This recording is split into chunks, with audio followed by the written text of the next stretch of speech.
Hi, and welcome back to the Uber Agent UXM Fundamentals course. While Uber Agent works out of the box and there's little to configure, you can do a lot under the hood if you want to. In this video, you'll get to know the most important settings to look at. Receivers. In Uber Agent, a configuration section is called stanza. The first important stanza is one that you already know, receiver. A receiver is the receiving point of Uber Agent data. If multiple receiver stanzas are specified, data is sent to each receiver. This can be overridden with each timer, but that's a topic for an advanced course. This is the receiver we've worked with so far. It sends the data to a locally installed Splunk server.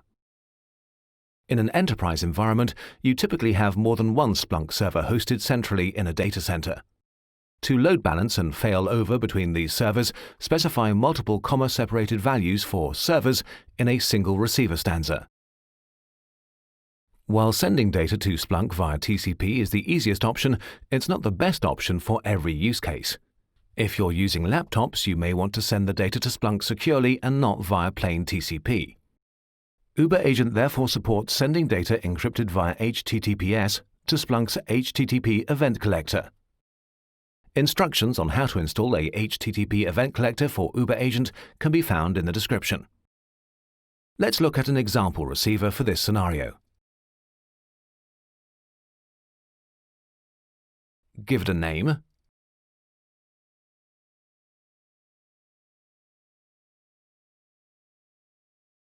Set the type to Splunk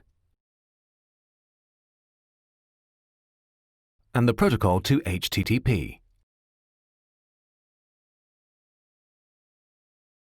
In the servers setting, enter one or more HTTP event collectors, including their port. If you want to send the data securely, choose HTTPS instead of HTTP. Authentication is done via a REST token. Copy the REST token from your HTTP event collector to the REST token setting. Besides Splunk, Uber Agent supports a few other backends: Elasticsearch, Azure Monitor, and Apache Kafka. Let's create a receiver for Elasticsearch. Create a new receiver stanza.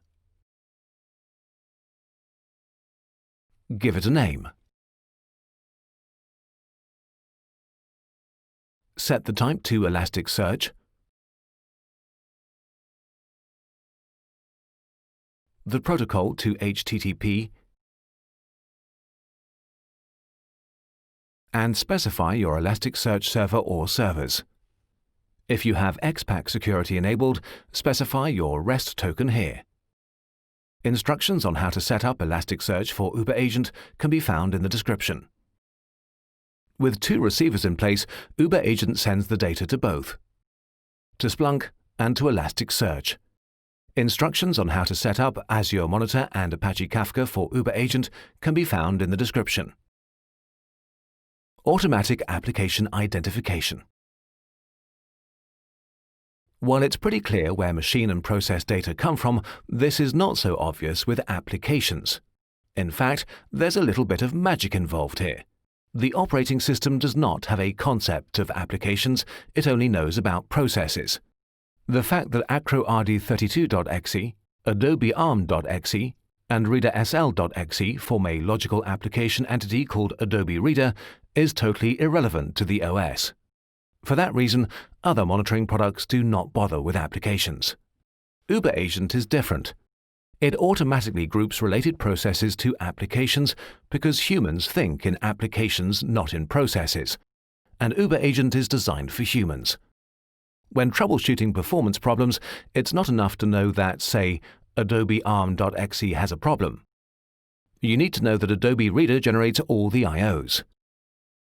Uber Agent shows you exactly that and makes it easy to analyze the impact your applications have on overall system performance. For classic Win32 applications, Uber Agent determines the application names for all executables from properties of the MSI package from which it was installed. Where that is not possible, Uber Agent uses the information embedded in the executable. For Java, uberagent extracts the class name or file name of a Java command line. This works for Java web start processes too. uberagent also retrieves information from Universal Windows Platform, short UWP applications. Starting with Windows 10 703, each service gets a dedicated svc host.exe instance if certain minimum RAM conditions are met. uberagent extracts the localized display name for services that run in a dedicated svc host.exe instance. uberagent's sophisticated method to map processes to applications works nearly every time for every application. When it does not, you can adjust it in the configuration stanza Process to Application Mapping. Enter the full path to the process as a regular expression. Environment variables can also be used. They have to be enclosed in % signs. Then specify the application name. Specifying only the file name without the full path works, but it's not recommended. This configuration option also allows you to override uberagent's default mapping. Let's take Microsoft Office 365 as an example. uberagent, by default, groups all Office processes like winword.exe and excel.exe into the application Microsoft Office 365. By changing uberagent's process to application mapping configuration settings as follows, you get individual applications per process. If you want uberagent to ignore certain processes during application lookup, you can configure this with the option Application Mapping Ignored Processes. Allow lists, deny lists. uberagent collects data from every website and every process it can find. While that brings great visibility, it may not always be desired. One reason could be the saving of data volume, another reason could be privacy enforced by works councils. uberagent gives you great flexibility to handle these requirements by letting you maintain allow lists and deny lists for a lot of settings. Items on a deny list are ignored by uberagent. If an allow list is specified, only the entries of this list are processed by uberagent. The allow list takes precedence over the deny list. The following stanzas support allow lists and deny lists.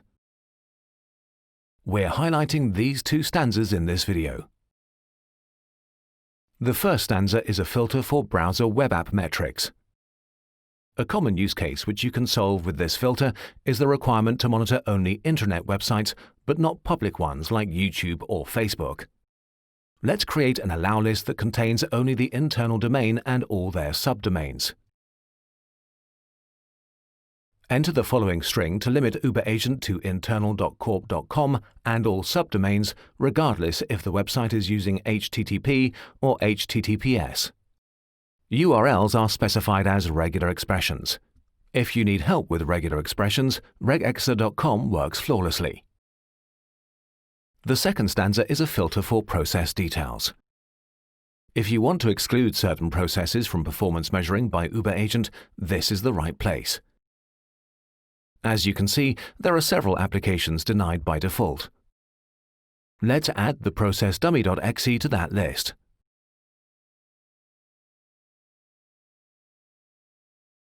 After a service restart, dummy.exe will no longer be picked up by uberagent.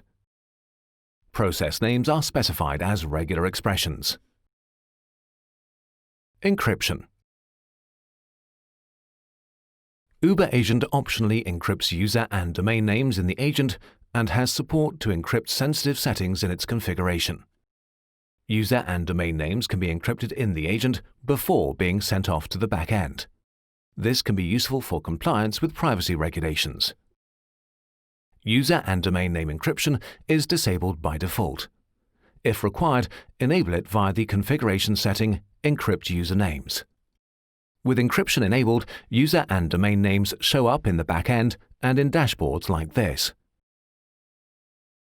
As uberagent uses a symmetric, high-speed algorithm for encryption, it's also possible to decrypt user and domain names. For decryption, locate the command line tool uaencrypt.exe in the download package and run it with the parameter decrypt, the key ID 101 and the encrypted string as data. Note that the tool allows to decrypt on the command line only. it's not possible to decrypt the data stored in Splunk. Sensitive settings like passwords can also be encrypted with the command line tool uaencrypt.exe.